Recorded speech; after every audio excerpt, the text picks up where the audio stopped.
Meta reportedly requires 90% of code to be written by AI. What changes when that becomes policy? And do you think it improves code or it's just metrics? So in my opinion, this is just for now kind of exaggeration. So the companies try to onboard people into the AI.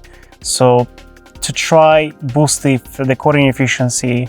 And right now there is a kind of the concern. The Anthropic models or any other model right now are discounted. So this means that the $200 subscription that you have on your cloud code is actually costs around $2,000.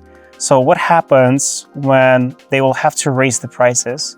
So will the engineers cost more? We don't know yet. So, and for now, the companies try to squeeze the benefit of the AI efficiency, and it might work. For instance, if you have a large code base and most of the 90% of the code that we write is actually the same code that was maybe written some times ago. So it can help engineers to kind of reduce the boilerplate that we have to work daily. And you can still focus on the 10% of the most complex parts inside the code. So I think overall it's a kind of a good change because it allows you to focus on the most interesting parts. But my main concern is when it becomes a policy and you force everyone to use the AI, it's kind of not the right way to do things, in my opinion. When a company does mandate that you use more AI written code at scale, what do you think gets lost that maybe nobody talks about? I feel like we're gonna lose some of the creativity. The brightest engineers, they usually come up with some interesting approaches. And if everyone will just generate code, then basically we equalize all people. And there is a chance that we might miss some interesting new techniques and approaches that were developed by the brightest people. So, and our code will be more mostly the same M1 engineers. So that's my concern on this one. Where do you think we are with the AI hype? Is it peak hype or is the hype still underselling and it's going to keep going? I feel like it takes time for the technology to actually change things drastically. But definitely AI will stay with us and it's a revolutionary technology. And right now, everyone is starting to onboard an AI. So, and the technology adoption goes for the cycle where everyone is so excited about technology and everyone talks about that, invest in this. And I think it's similar to the internet. When the internet appeared, everyone was talking about the internet, everyone wanted to build the internet company, and there was so much investment into the cable network to give the internet to every house. The result of this revolution was only seen after the dot-com crisis. So I think it will take maybe 5 or 10 years to actually adopt AI across the many industries. So, but AI is definitely with us and we're just at the beginning of the hype.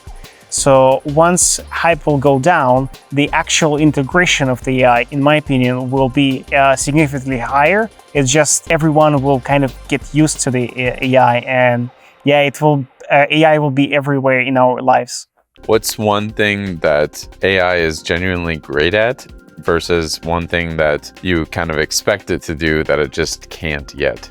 So AI is great for generating the boilerplate code and also reading lots of documents and, for instance, summarizing the information. So it can efficiently search and kind of categorize the information, and then the human brain can do this. The main benefit of this is that with AI, you can actually learn much faster because you can ask AI to give you the summary. Also, AI will never say no, so you can ask the dumbest questions and the AI will still respond and try to explain it. So AI can be a great teacher for you.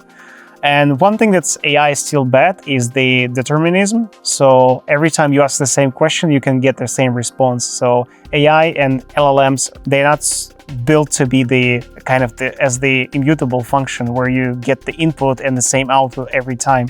So that's kind of the downside of the AI that we have. What surprised you in the last 6 months working with AI, and what does your workflow look like? To be honest, I've been using AI for a very long time, since the first model released. The surprise that I had is how fast AI improved in terms of, like 2 years ago, it was barely generating some complex code. Now it actually can understand the patterns and scan through the code effectively, and it actually reduces a lot of workload and on engineers, so that's a huge benefit. As AI takes on more of the coding work, what do you think developers' jobs look like in a few years? So I have a very controversial opinion on this one. So I feel like the AI in the future will create eventually more jobs, and right now the current crisis is not because of the AI. So the current crisis is because the overall economics conditions are not that great. So we have the central bank base rate, and it's very hard to loan the money, to get the money for the startup. That's why we have less positions.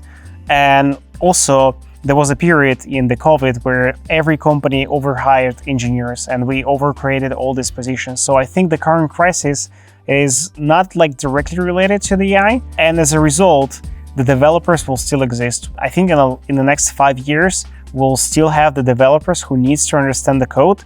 So it's just the developers will focus on the most important parts of the code and will be able to be more efficient. So the efficiency of a single developer will increase significantly, but it doesn't mean that we don't need an expert that will understand this code.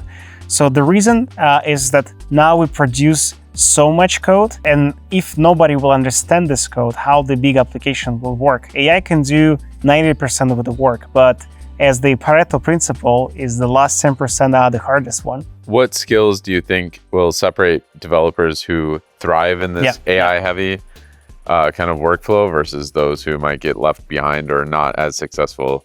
Since the AI generates a ton of code, so unsuccessful developers will stop learning. So they will think, okay, why do I need to learn the technology if the AI can generate it for me?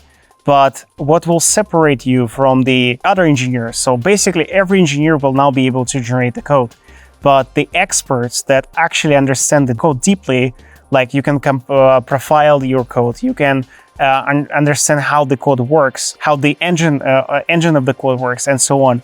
These are the concepts that will be critical in the future, and this will separate you from the rest of the crowd. That's, I think, the deep understanding and the desire to learn things. That's the key metric for the success. You worked at IDEs at JetBrains before Meta.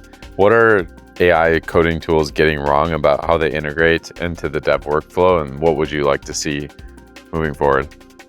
Oh, I feel like the development environment will evolve in a way that the AI agent will be able to actually, for instance, read the values from the, for instance, Java machine. So we can debug the stack trace. Instead of you going into the profiler, you can ask AI to look at the stack trace, see where you have the potential memory leaks, and so on. So the development environment can provide the MCP server for the AI to interact with all the data that the environment has. So and I feel like the next step for the development environments is to have the closer integration with the AI agent and expose as much information as possible. So for instance, recently, the Chrome team, they launched the Chrome MCP. So now the Claude can access the developer tools inside the browser and can actually try to debug the page, see the performance metrics, and so on. So that's the next, I think, direction that all our dev environments will take.